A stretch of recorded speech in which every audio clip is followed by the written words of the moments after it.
an occasion to remember the glowing contribution of one of the leading freedom fighters of our country, Netaji Subhash Chandra Bose. Born in an educated Bengali family, tutored by nationalist teachers, and inspired by the high ideals of patriotism of Swami Vivekananda, Netaji was fired with a burning zeal to liberate the country by driving away the British forcibly from our country. Following an extremist ideology, he parted ways with Gandhiji. He was a fearless warrior and showed great political sagacity in aligning with Japan and Germany, the countries that were pitted against Great Britain. He set up base at Rangoon and marched ahead of a liberation army alongside Japanese forces and landed up on the Indian soil at Kohima in March 1944. The surrender of Japan put an end to his military efforts, and he was planning to align with the Soviet Union when he met with a sad and untimely demise. His unmistakable zeal to liberate the country touched the hearts of many Indians who rallied around him during the freedom movement. Our students and teachers have made efforts to present cultural programs to mark the 125th birth anniversary of Netaji. The program begins with a dance presentation by Ayushi Bhadra and Tanvi Bardiyar, both students of our school. Let us watch their dance performances to the tunes of the song "Ae Watan, Watan Mere, Aabad Rahe Tu." Ae Watan, Watan Mere, Aabad Rahe Tu. Ae Watan, Watan Mere, Aabad Rahe Tu. Main jahan rahun, jahan mein yaad rahe tu. Main jahan rahun, jahan mein yaad rahe tu. Ae Watan, mere Watan. Ae Watan, mere Watan.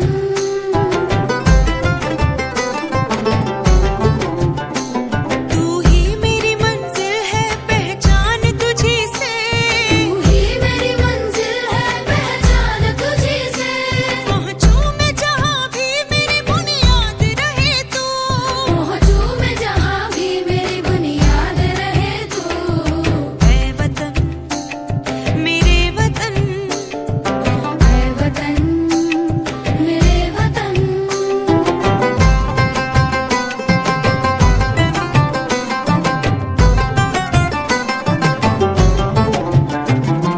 तुझ पे कोई गम की आँच आने नहीं दूँ. तुझ पे कोई गम की आँच आने नहीं दूँ. कुर्बान मेरी जान तुझ पे शाद रहे तू. कुर्बान मेरी जान तुझ पे शाद रहे तू. ऐ वतन, वतन मेरे आबाद रहे तू. मैं जहाँ रहूँ, जहाँ मैं याद रहे तू. ऐ वतन मेरे वतन. It was a beautiful and graceful presentation of dance. Now, some of the very young students of our school will express their resolve to march forward and make sacrifices for the motherland.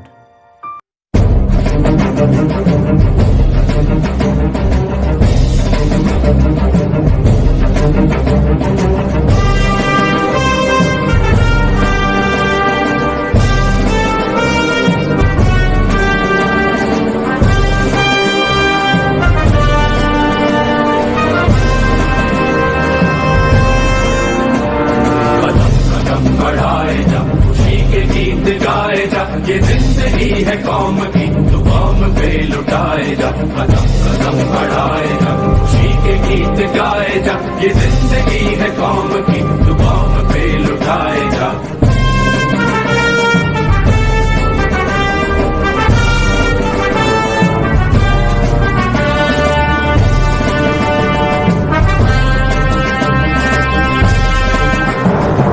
शेर हिंद आगे बढ़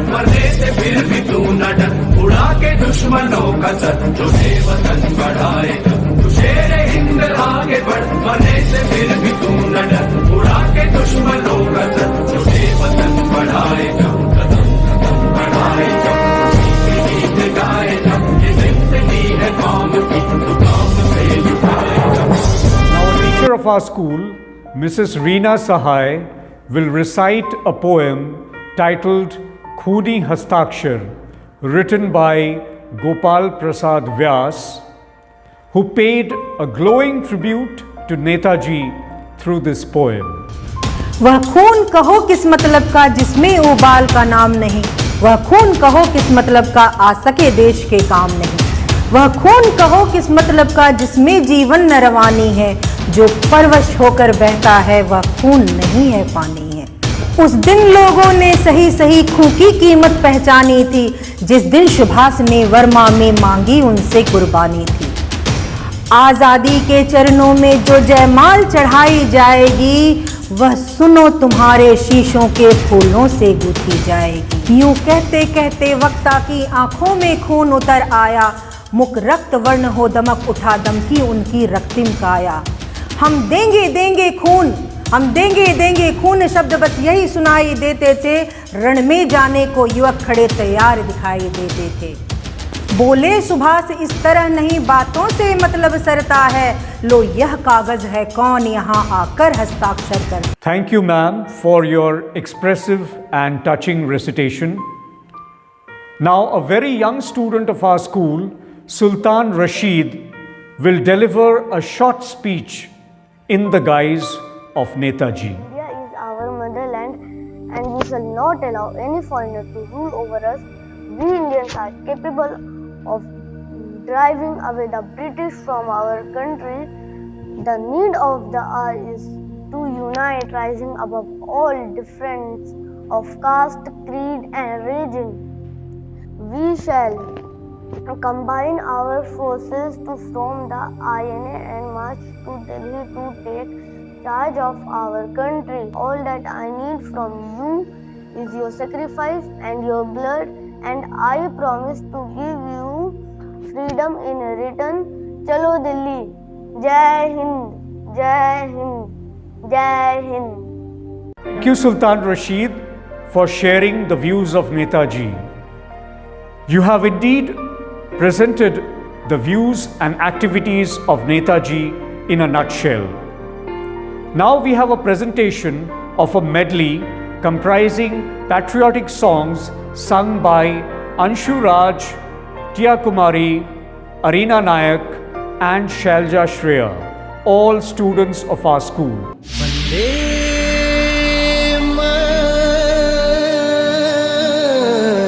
सुजलां सुफलां मलयजशीतलां शस्यश्यामलां मातरं वन्दे मातरं। माई रे तेरे बिन मैं तो अधूरा रहा। माई रे तेरे बिन मैं तो अधूरा रहा। हम जिएंगे और मरेंगे है वतन तेरे लिए, दिल दिया है जान भी देंगे है वतन तेरे लिए, दिल दिया है जान भी देंगे है वतन तेरे लिए। धरती सुनहरी अंबर नीला, धरती सुनहरी अंबर नीला, हर मौसम रंगीला, ऐसा देश है मेरा, ओ ऐसा देश है मेरा, ऐसा देश है मेरा, हो ऐसा देश है मेरा। ये दुनिया एक दुल्हन, ये दुनिया एक दुल्हन, दुल्हन के माथे की बिंदिया। ये मेरा India, I love my India, वतन मेरा इंडिया, सजन मेरा India.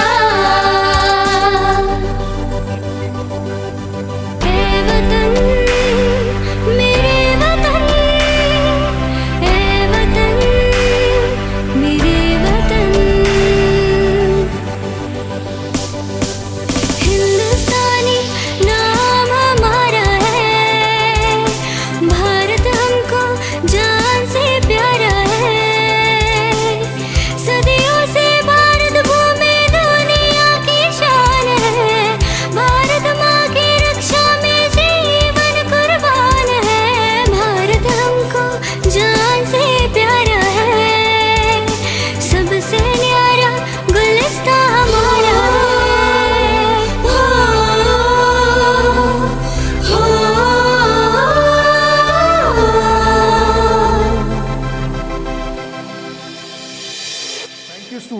for your soulful rendition. Now the students and teachers of our school will present a brief life sketch of Netaji by means of a skit. Netaji Subhash Chandra Bose का जन्म 23 जनवरी 1897 कटक उड़ीसा में एक बंगाली परिवार में हुआ था। उनकी माता का नाम प्रभावती देवी तथा पिता का नाम जानकीनाथ बोस था, जो कि एक प्रख्यात वकील थे। सुभाष बचपन से ही प्रतिभाशाली थे। बचपन से ही उनके जीवन में क्रांतिकारी खुदीराम की फांसी का स्पष्ट रूप से प्रभाव दिखाई देता है। आइए उनके जीवन की कुछ झलकियां हम एक नाटक के माध्यम से देखते हैं। प्रणाम माँ। खुश रहो बेटा। प्रणाम बाबा। खुश रहो बेटा। सुभाष, खुदीराम बोस की तस्वीर तुम्हारे पढ़ाई के टेबल पर क्या कर रही है? बाबा, यदि छत्रपति शिवाजी की तस्वीर रह सकती है तो खुदीराम बोस की क्यों नहीं? वो भी तो देश के लिए प्राण दिए थे। इस तरह कटक से स्कूली शिक्षा प्राप्त कर मात्र 15 वर्ष की अवस्था में सुभाष ने विवेकानंद साहित्य का संपूर्ण अध्ययन कर लिया। 1916 में कलकत्ता रेसिडेंसी कॉलेज में दाखिला ले लिया। राष्ट्रवाद की भावना उनमें कूट कूट कर भरी हुई थी। उस समय कॉलेज में हुई घटना का एक दृश्य।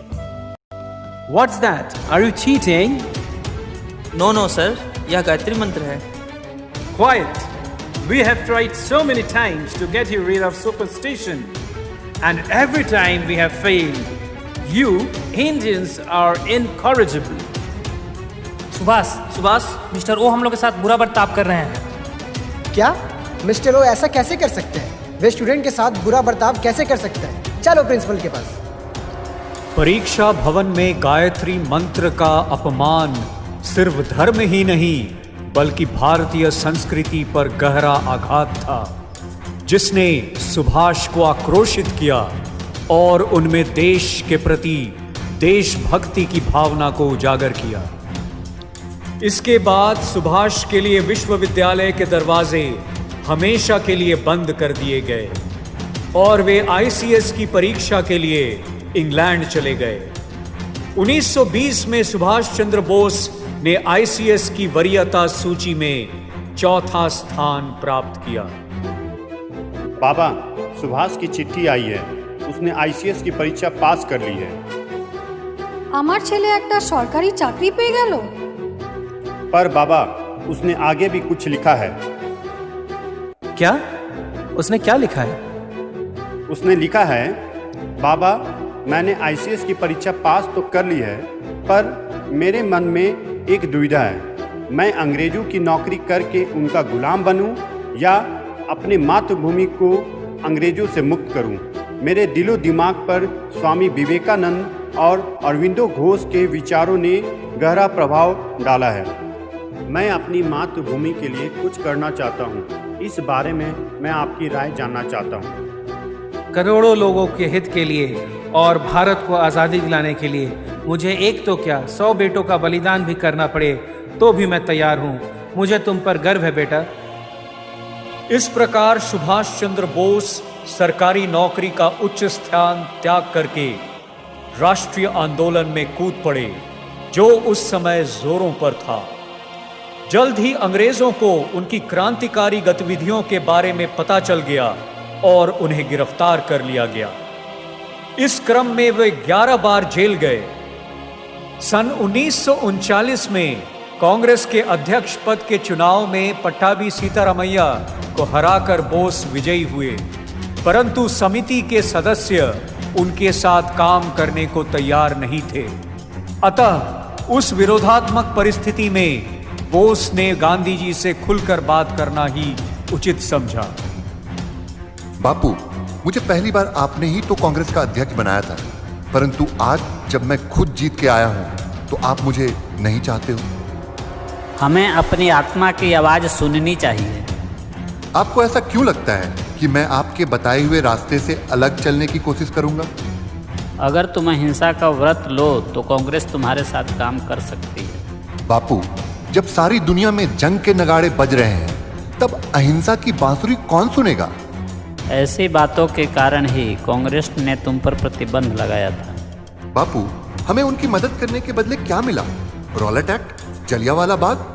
अगर इस बार हम चूक गए तो शिकंजा इस कदर कस जाएगा कि हम सदियों तक गुलाम रहेंगे। ये चुप बैठने का वक्त नहीं है बापू। इसलिए तो मैंने व्यक्तिगत सत्याग्रह की अपील की है। बापू, अकेला चना भाड़ नहीं फोड़ सकता।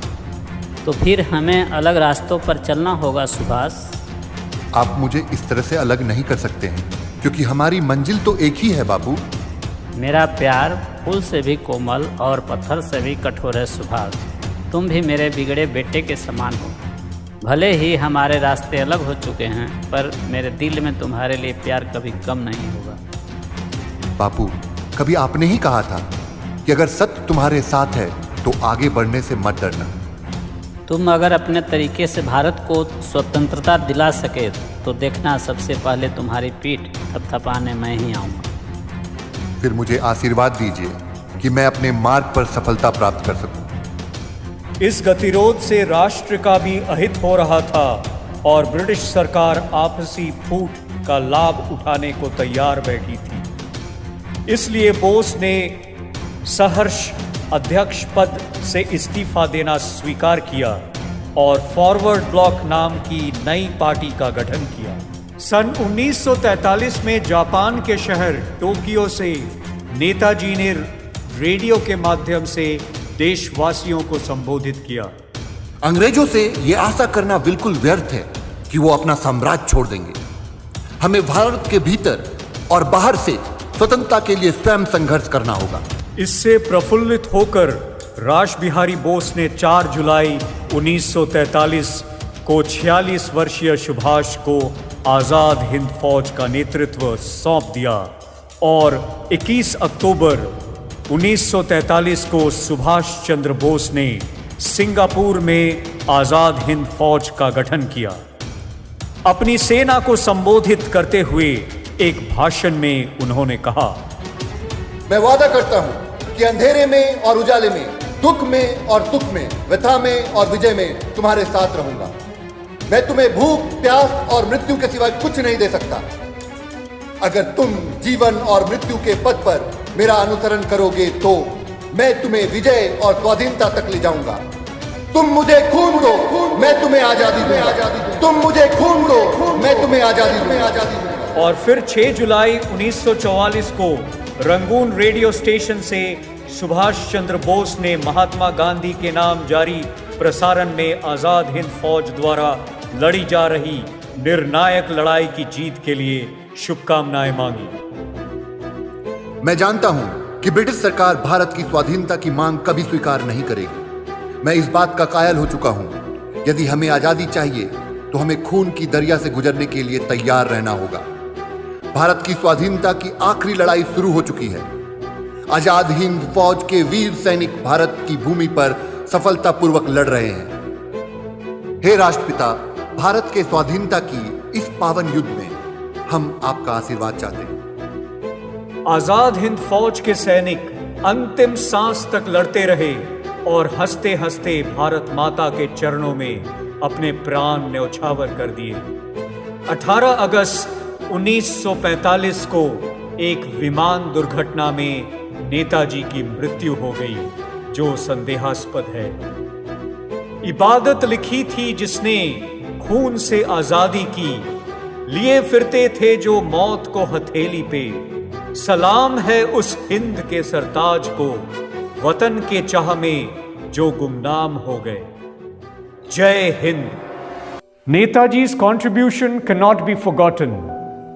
He shines like a very bright star in the firmament of freedom fighters of our country. Great men never die. He shall continue to live in our hearts and minds, and we shall always feel reinvigorated to listen to the recordings of his fiery speeches.